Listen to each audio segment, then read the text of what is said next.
คลิปนี้จะเป็นคลิปที่มันบ่สมควรเนาะที่เฮาตัดมาแล้วเนาะถ้าอยากเบิ่งแล้วถ้าอยากเบิ่งนี่ก็อย่าลืมกดไลค์กด Subscribe กดกระดิ่งนำเด้อถ้าอยากเบิ่งแล้วไปเบิ่งกันเลย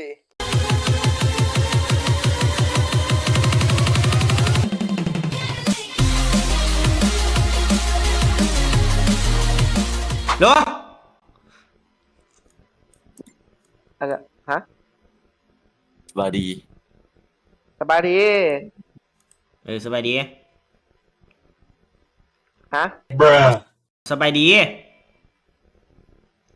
จะสบายดีอ้าวไอ้ดีมั้งนี่โดยเฮ้ยFC โดยเข้าใจเลย ลูกมาดิเจอจ้าเฮ้ยติดตามตลอดดิผมเคยได้เข่าอ่ะดีใจดิโดยขอบใจหลายๆเด้อน้องเด้อมื้อนี้น้องสิมาเล่าเรื่องหยังบ่ฮะมื้อนี้น้องสิมาเล่าเรื่องหยังบ่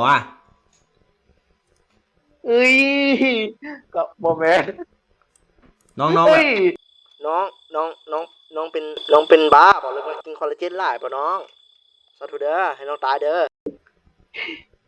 ฮะขอบใจหลายๆเด้อโดยอดีนี่โคตรสุดยอดสุดยอดได้คนหนึ่งเลยฮะสุดยอดได้อดีอ่ะสุดยอดไอ้เป็นคนที่หนึ่งของข่อยเป็นไอดอลที่หนึ่งของน้องเชื่อจริงๆโอ้ยตัวขอบใจหลายเด้อสบายดีไอตีเนาะเดี๋ยวสบายดีเนาะโอ้ยโดยมื้อนี้น้องชิมมาเล่าเรื่องอย่างบ่น้องมีเรื่องเล่าบ่แบบไอ้อยากฟังเรื่องของน้องนี่นะจะมีลายอยู่เนาะเรื่องแบบสาวๆนิดนึงเฮ้ยเรื่องสาวๆน้องใส่หูฟังว่ะน้องใส่หูฟังว่ะแต่นึงแล้วว่าเอาบิ๊กแฟนซีเก่าบิ๊กแฟนซีเก่าฮะมันนี่ปวดท่อเลยมันบ่ฟ้าวเด้อสบายดีบุญมีเนาะเดี๋ยวไปดึงอันคนเล่าเรื่องกูคนเล่าเรื่องกูไปเข้าห้องน้ำกันเฮ้ยคนเล่าเรื่องกูเข้าห้องน้ำเนาะเล่าเรื่องจักโมงเนาะจังหน่อยนี่แหละมึงคนเล่าเรื่องกูเข้าห้องน้ำอยู่ไอ้ฮู้จักโอดีเด็กเท่าแก่จีนบ่ฮู้เนาะ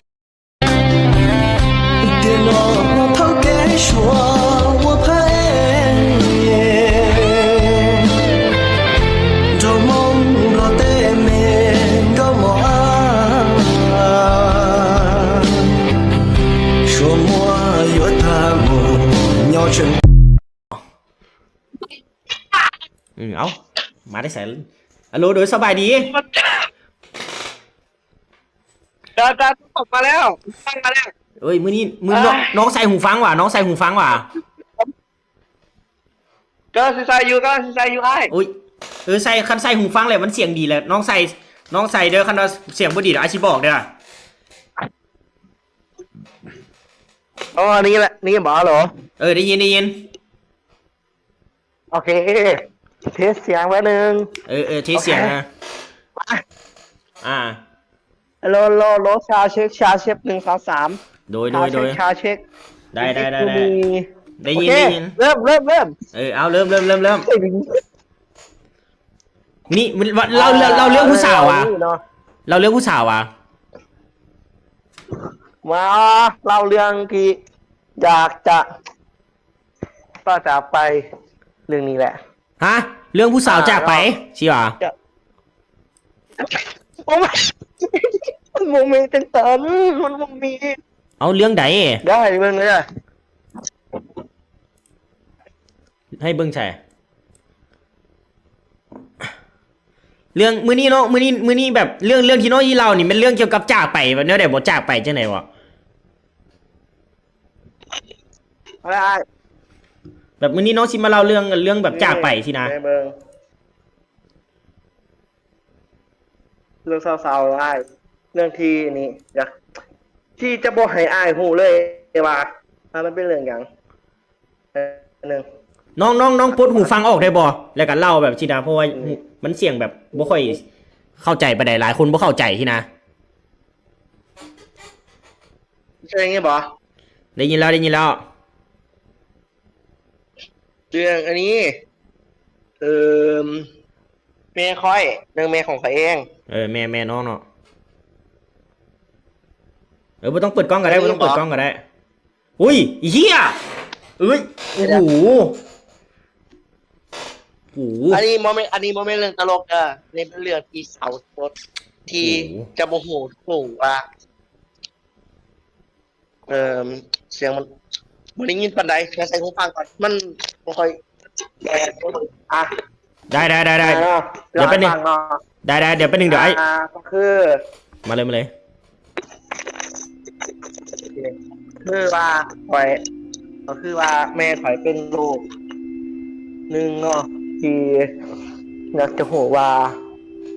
ตอนแม่ข่อยจากไปก่อนแม่ข่อยสิจากไปเนาะก็คือว่าแม่ข่อยยังเป็นโรคอาการที่ผ่านมาเนาะเป็นโรคทงบี้เนาะคือว่า อยากหูว่าแม่ข่อยเป็นอาการนี้มาได้ โรคแบบนั้นได้บ่ คือว่า โรคอย่างบ่โรคอย่างว่าไม่ได้บ่ พวกแม่ของข่อยเอง เออ นี่ก็คือว่าคือประสบการณ์เนาะคือแม่ข่อยเป็นอาการทงบี้โมหูว่าเดี๋ยวชี้ให้เรียนสิแซ่เบิ่งเนาะเรื่องจำได้กะแซ่เบิ่งก่อนละกันให้เบิ่งนำก่อนเนาะว่าเรื่องที่สาวๆแต่อยากให้ทุกคนเบิ่งเด้อนี่ก็คือเป็นเรื่องของอาย เบิ่งน้องไอ้ขออนุญาตแชร์จอได้บ่แชร์จอแบบเปิดจอให้ทุกคนเบิ่งอะนะหรือว่าแชร์ไอ้เบิ่งคนเดียว แค่ให้เบิ่งผู้เดียวแต่ทุกคนบ่ได้เนาะเพื่อจะให้ที่มีคนอื่นมาแปรเปลี่ยนเนาะ อ๋อความหมายคือแม่น้องอะนะบ่สบายสิว่า เลย แบบไอ้ขออนุญาตเว้าได้บ่ขออนุญาตเว้าได้บ่ เนี่ยด้วย ขออนุญาตคือแม่น้องแบบเราแบบบ่ได้อยู่แล้วแม่นบ่ไอ้ขอโทษด้วยที่ว่าแบบนี้นะ โบเป็นยังไงเรื่องนี้กะถึงได้กะจากไปแล้ว เออ เดี๋ยวหาซื้ออยู่แบบนี้ บ่ต้องเว้าซื้อก็ได้บ่ต้องเว้าซื้อก็ได้เว้าแม่ก็ได้แบบ มาขน้องบ่สะดวกเราเดี๋ยวไอชีถามก็ได้โอเคบ่ อืม อัน ด้วย แม่น้องนี่เป็นโรคอีหยังบ่ โมโหเป็นโรคประจำตัว โรคประจำตัวใช่ป่ะโอ้ ด้วยแม่บอกแม่ลีเลยเสียใจดิบ่อยากบอกลีไหม คันบ่เป็นหยังน้อง แม่ขอเป็นโรค คันว่าบ่พร้อมที่จะเล่ากับบ่เป็นหยังน้องคันว่าเป็นสินะเพราะว่าคือมัน เราอยาก อยากจะเล่าใช่ป่ะ อยากจะเล่าจริง เอามา ๆอยากจะเล่าให้มันอยากให้อ่านหัวใจเลย ก็คือแม่ขอยเป็นพยาธิที่บ่เคยได้เกิดขึ้นมื้อนี้แหละ จนหลายเดือนเป็นหลายปีแต่ปี2023นั่นแหละเนาะก็คือเนี่ยเป็นโรคอาการก็คือว่าเนี่ยนะจะมีพี่น้องมาย่ามแม่เนาะที่แม่ข่อยเป็นโรคนี่หลังจากสิว่าจังดีเนาะก็คือแม่ข่อยเป็นโรคที่เขาต้องเข้าห้องหมอคือที่จะบ่ฮู้ว่ามันเกิดจังขึ้นที่เฮาบ่ฮู้เลยซึ่งในผลอะไรคือมันก็บ่ฮู้เลยว่าเป็นทางที่เฮาเดี๋ยวนะขออนุญาตบอกทุกคนเด้อเดี๋ยวขออนุญาตนิดนึงได้บ่ อืม บอกทุกคนบอกว่าห้ามหัวกันห้ามหัวรอห้ามเรื่องที่จะบ่เหมาะสม คืออยากให้ทุกคนตั้งใจฟังหรือต้องห้ามห้องไห้เด็ดขาดเธอพอได้คนที่มีแม่เนาะก็อย่า ก็ฮักแม่เนาะวันนี้วันที่ในสุขสันต์วันหย่อนรังวันที่8เนาะก็ฮักแม่เด้อเริ่มต่อเลยเนาะคือ ได้ภายในได้จากวันที่23 เดือน 8เนาะแม่ขอกระจายไปทีจากผมขึ้นมาเลย มันก็คือว่านั่นแหละเนาะมันก็บ่คือศาสนาที่เฮาอยู่ได้หรอกเว้ยอยากจะให้อ้ายเบิ่งคลิปสุดท้ายให้น้องได้บ่ถ้าบ่เบิ่งกะบ่เป็นหยังเนาะ เบิ่งเดี๋ยวไอ้เบิ่งนะเบิ่งเดี๋ยวไอ้ขออนุญาตอธิบายให้คนเบิ่งเข้าใจเด้อเพราะว่าผู้ดีคนเบิ่งแล้วเขาจะบ่เข้าใจนะ อ๋อโดยได้บ่เดี๋ยวไปนึงเดี๋ยวมา เออ เดี๋ยวขออนุญาตเด้อทุกคนเด้อเนาะทุกคนฟังอย่างนี้เนาะ81คนเนาะมีหลายคนเนาะที่บ่เข้าใจเนาะเราอาจจะแบบเว้าบ่เข้าใจเนาะขอชี้ให้ฟังผู้เรื่องเนาะมาเดี๋ยวไอ้ชี้อธิบายซะคือแม่เราหนนะจากไปย้อนโลกโซนตู่เนาะทุกคนเนาะแล้วก็เลยว่าอยากจะมาเล่าเรื่องเกี่ยวกับแม่เราให้ฟังเนาะอันนี้คือแม่งไอ้เหี้ยแม่งเปิดมาเป็นกระดราม่าแล้วแม่งคือมันแบบเราแม่เรานะไอ้บ่ฮู้ว่าเราจากไปตอนใดเนาะแต่เห็นเราบอกว่าจากไปตั้งแต่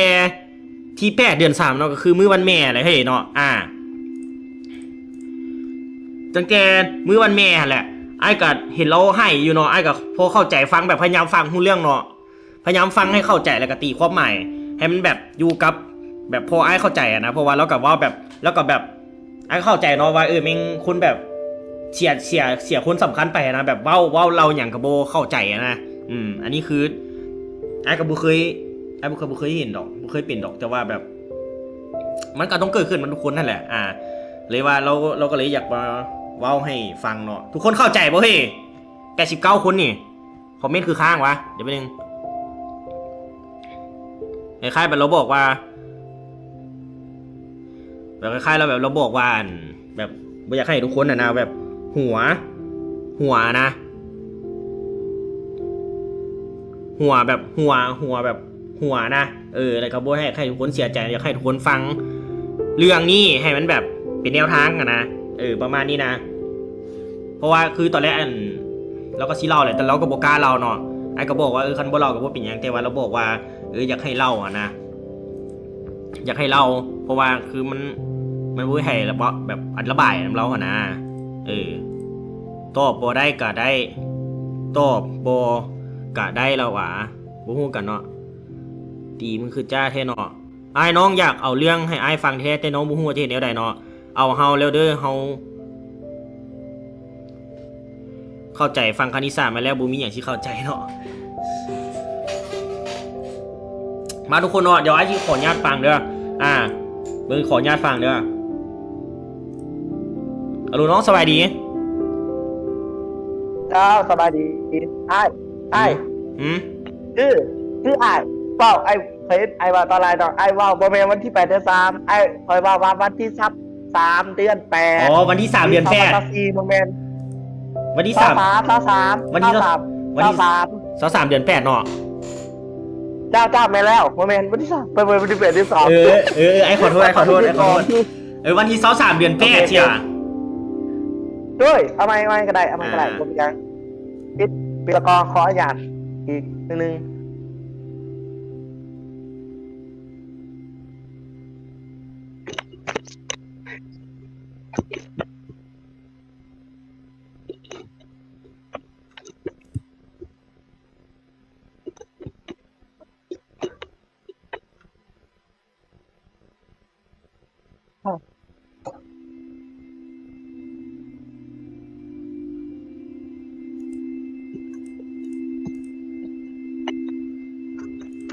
เสียงไม้แบบน้องแบบยังบ่แบบเข้าใจแบบมันบ่ค่อยชัดทีนะแต่ว่าน้อง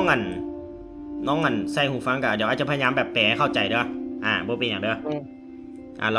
เรามาโลดบ่เป็นหยังเน็ตมันจะบ่ดีปานใดเนาะเดี๋ยวหาบอลสัญญาณที่มันจะแห้งกว่านั้นนึงเดี๋ยวไปอยู่นอกก่อนนิดนึงบางทีอาจจะแห้งอยู่แป๊บนึง2 นาที2 นาทีเรากับทุกคนก่อนเนาะคอยโอเคคือพอเข้าใจนิดนึงเนี่ยมันเน็ตกู เป็นคลิปยาวอ่ะมาแล้ว อืม โอเค คือว่าเนาะจากไปวันที่18 เดือน 3ตอนเผาน่ะจะเป็นวันที่20ป้ายและโมโหน่าจะเป็นวันพฤหัสที่27เนาะก็กินหอดเมรีเนาะก็ต้องทัดใจว่าสิเกิดขึ้นมือใดตอนเรื่องนี้นี่ก็พอแล้วอยากพอสำนีเนาะอยากสิบอไล่กับบเติมเนาะก็คือต่อไปจะเป็นเรื่องที่ร้ายสุดเลยล่ะบ่มีความมดเลยทั้งหมดกะสำนั้นเนาะเรื่องต่อไปเอาเมียใหม่คือคอยบอกเข้าใจคือต้องเอาเมียใหม่คือพอขอยจะเอาเมียใหม่คือจะเอาอีกอย่างวะคอยบอกเข้าใจจริงๆคือคอยบอกเข้าใจว่าคือต้องเอาเมียใหม่คือมันตอนย้อนหลังหลังจากที่เมย์ขอยมีเมย์แล้วเนาะถ้าได้มีเมย์ใหม่คือปึ๊บเนาะก็คงอยู่บ่สบายถ้าบ่มีเมย์ใหม่ก็คงยังดีใจแล้วเนาะจะยังมีครอบครัวอยู่ก็ได้เนาะคำนี้เนาะเมื่อสำนีแล้วอ้ายมาไล่ดอกเบิ่งเดี๋ยวไอ้จะแปลให้ทุกคนฟังก่อนเด้อได้ป่ะ ได้แป๊บนึงก่อนจะไปเนาะขอฝากแม่มือหนึ่งกันเลยเนาะขึ้นหอดแม่เด้อ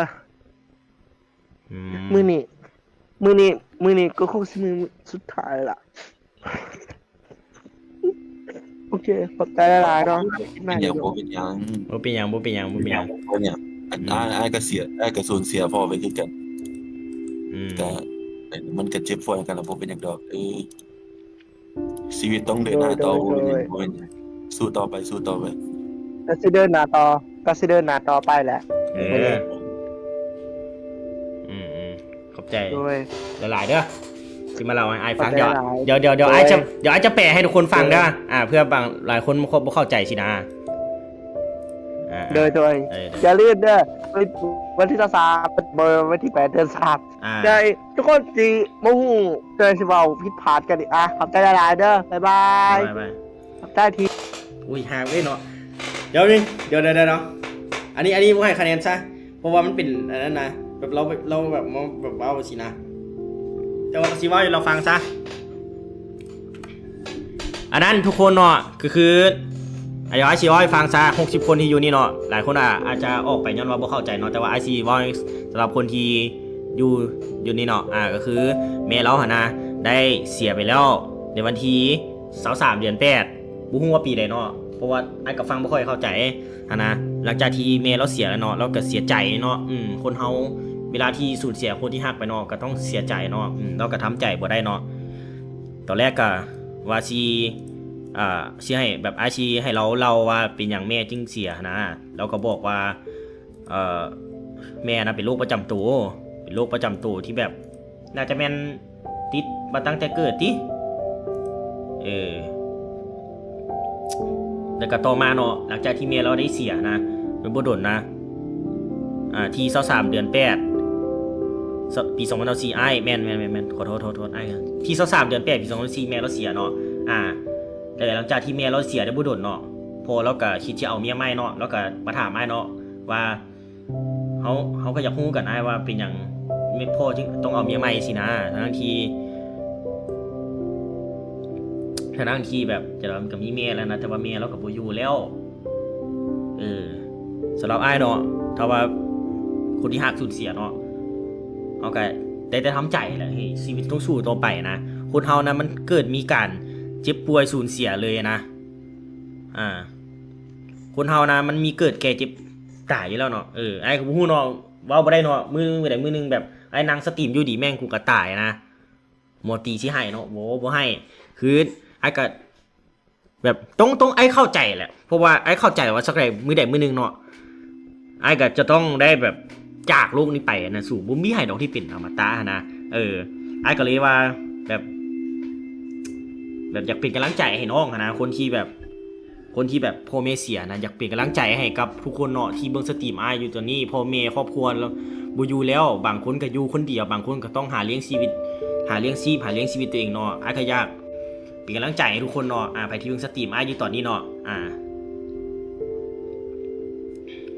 ส่วนเนาะแม่น้องเสียวันที่8เดือนนี้เลยเนาะแต่ปี2018ถือว่าเก่งอยู่ได้เนาะแม่นเนาะก็เว้าแท้เนาะอันนี้คือแม่งมันบ่แม่นเรื่องตลกนะสู่เฮมันแบบไอ้แบบเฮียสายใหม่เลยไอ้สายใหม่หรือไอ้เนาะแม่นเนาะมันเป็นเรื่องที่แบบแม่งอยู่ดีๆแม่งก็เว้ามาแล้วก็บอกว่าแม่เสียแล้วก็แบบให้แบบคือกล้าๆขนาดตอนแรกก็ฟังเข้าใจได้ว่าเสียนะแต่ว่าเห็นแล้วว่าบอกว่าแม่เสียนะเลยไอ้กูฮู้เลยแม่งแบบอยากให้น้องนะที่เบิ่งสตรีมมาอยู่ตอนนี้น่าเดินสู้ต่อไปเนาะเดินหน้าต่อไปเนาะไอ้เชื่อว่าเราบ่ได้ไปใส่ดอกเราอยู่ในหัวใจน้องเสมอเลยแล้วถ้าเบิ่งมือที่น้องประสบผลสำเร็จอยู่เนาะคนอยู่ก็ให้สู้เนาะคนจากไปก็ให้จากไปด้วยดีเนาะที่เจ็บกลัวก็คือแม่ตายที่เจ็บกลัวแม่ตายคือแม่ทิ่มไปสร้างครอบครัวใหม่เนาะแบบถึงเขาเจ้าที่ทิ่มเฮาไปสร้างครอบครัวใหม่เนาะแต่ว่าชีวิตเฮากับเฮ็ดจังได๋เนาะต้องเดินหน้าต่อไปเนาะน้ำไหลบ่ท่าป่าเวลาบ่ท่าคนเนาะเฮาฟังอ้ายแล้วเฮาฟังอ้ายเว้าแล้วอยากให้นะ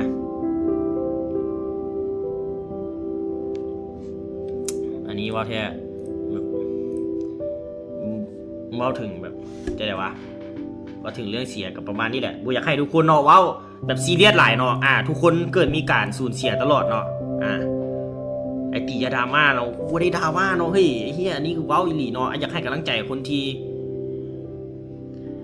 อยากให้มีกำลังใจอยากให้ทุกคนที่เบิ่งอ้ายอยู่ตอนนี้ครอบครัวแบบแยกทางกันหรือว่าแบบครอบครัวเพิ่นบ่อยู่แล้วนะก็อยากให้มีความสุขเนาะโอ้ยเอโลสวัสดีมาเนาะน้อง